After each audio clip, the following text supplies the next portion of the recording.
আজকে আপনাদের সাথে শেয়ার করে নেব মুরগির ডিমের একটি অভিনব রেসিপি, যা দেখতে হয় দারুণ সুন্দর আর খেতেও হয় অসাধারণ। রাইস অথবা রুটি বা পরোটার সাথেও কিন্তু আপনারা ডিমের এই রেসিপিটি সার্ভ করে দিতে পারেন। খুব সামান্য ঘরোয়া উপকরণ দিয়েই কিন্তু বাড়িতে খুব সহজেই ডিমের এই রেসিপিটি তৈরি করা যায়। তাহলে আর দেরি না করে আজকের রেসিপিটি চলুন দেখে নেওয়া যাক। আমাদের আজকের রেসিপি এগ পেপার ফ্রাই। প্রথমেই এখানে সেদ্ধ করা 3টে মুরগির ডিম নিয়ে নিয়েছি। এরপর ডিমগুলোকে আপনারা সুতোর সাহায্যে এইভাবে অর্ধেক করে কিন্তু কেটে ফেলবেন। ভীষণই সহজ এই সুতো দিয়ে ডিম কাটার পদ্ধতিটি। খুব সাবধানে কিন্তু এইভাবে প্রত্যেকটি ডিম আপনারা কেটে ফেলবেন। এতে কিন্তু খুব সুন্দরভাবে ডিমগুলো অর্ধেক হয়ে যাবে। মিলিস লিটল কিচেনে যদি আপনারা নতুন হয়ে থাকেন তবে অবশ্যই চ্যানেলটিকে সাবস্ক্রাইব করে বেল আইকনটি ক্লিক করে দেবেন, যাতে এই চ্যানেলে হওয়া সমস্ত রান্নার আপডেট সবার আগে আপনাদের কাছে পৌঁছে যায়। ভিডিওর ডেসক্রিপশনে আমার ফেসবুক পেজের লিঙ্কটিও দেওয়া রইল। আপনাদের কাছে অনুরোধ রইল আমার ফেসবুক পেজটিকেও ফলো করার জন্য। এইভাবে এক এক করে প্রত্যেকটি ডিম কিন্তু দুভাগ করে কেটে নিচ্ছি। দেখুন সবকটা ডিম কাটা হয়ে গেছে। এরপর কড়াইতে দিয়ে দেবেন সামান্য একটু সাদা তেল। এরপর ডিমগুলো উল্টো করে দিয়ে দেবেন।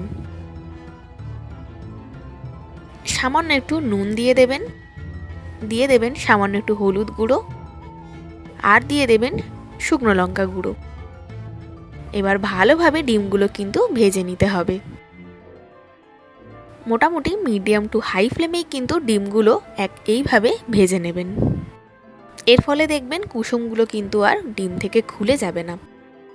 এরপর ডিমগুলো ভাজা হয়ে গেছে, অন্য একটি পাত্রে তুলে রাখবেন। এরপর ওই তেলের মধ্যেই দিয়ে দেবেন কারি পাতা। এরপর কারি পাতা থেকে একটু ফ্লেভারটা বেরিয়ে এলে এখানে দিয়ে দেবেন একটি শুকনো লঙ্কা, আর দিয়ে দেবেন কুচনো পেঁয়াজ। এখানে মোটামুটি একটি মিডিয়াম সাইজের পেঁয়াজ আমি ব্যবহার করেছি। এরপর ভালোভাবে কিন্তু পেঁয়াজটাও ভেজে নিতে হবে। ডিমের এই রেসিপিটির টেস্ট কিন্তু একটু অন্যরকম হয়, আর এখানে বেশ সুন্দর একটি কারি পাতার ফ্লেভার থাকে।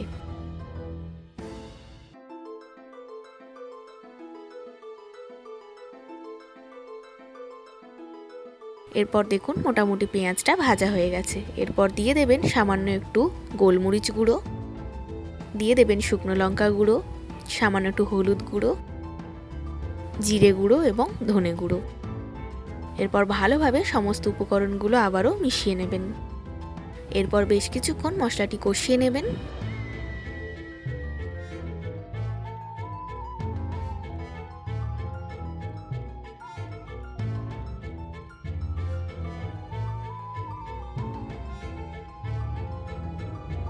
এরপর সামান্য একটু জল এখানে অ্যাড করে দেবেন। এর ফলে দেখবেন মশলাটা পুড়েও যাবে না, সঙ্গে পেঁয়াজটাও গলে যাবে।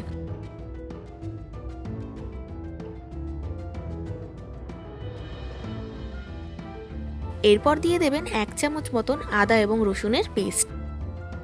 এরপর আবারও সমস্ত উপকরণগুলো ভালোভাবে মিশিয়ে নেবেন।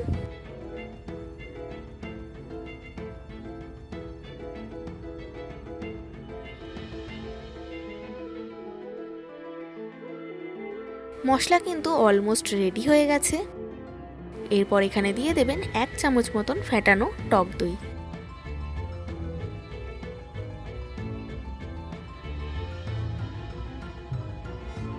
গ্রেভির কালারটা দেখুন কতটা সুন্দর এসছে। এর টেস্ট কিন্তু একদমই অন্যরকম হয়। এরপর দইটাও ভালোভাবে মিশিয়ে নেবেন। এরপর সামান্য একটু দইয়ের বাটি ধোয়া জলটাও কিন্তু আপনারা দিয়ে দিতে পারেন। এরপর ভেজে রাখা ডিমগুলো এক এক করে দিয়ে দেবেন।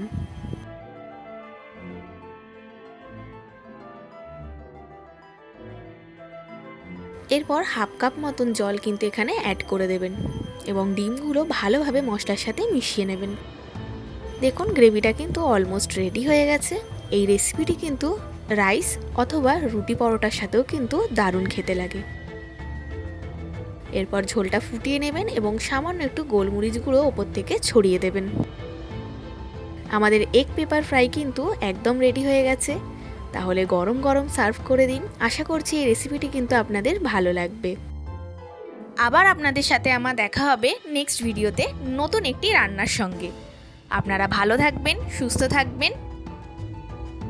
আমার আজকের এই রান্নাটি যদি আপনাদের ভালো লেগে থাকে এবং সহজ বলে মনে হয়ে থাকে, তাহলে অতি অবশ্যই একটি লাইক দিয়ে যাবেন এবং কমেন্ট করে জানাতে কিন্তু ভুলবেন না।